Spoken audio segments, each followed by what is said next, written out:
Nous disons, quand le soleil à son lever est rouge, et que sitôt après il devient noir, ou bien quand à son coucher il est blafard et pâle, que c'est signe de pluie. Le soleil n'est ni rouge, ni noir, ni pâle, ni gris, ni vert. Mais nous parlons de la sorte parce qu'il nous semble être tel, selon la variété des vapeurs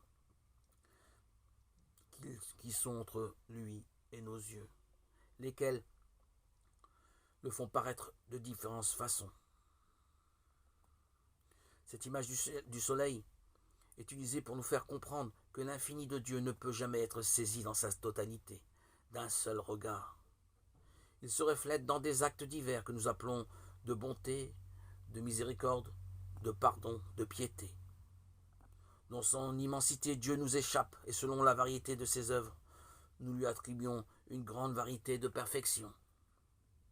Telle est notre condition d'homme de cheminer dans la foi, et donc dans une certaine obscurité, qui nous empêche de connaître Dieu dans sa plénitude. Mais quel réconfort de penser que ceux qui nous sont chers et qui sont passés par la mort ont dépassé ces conditions terrestres de la foi.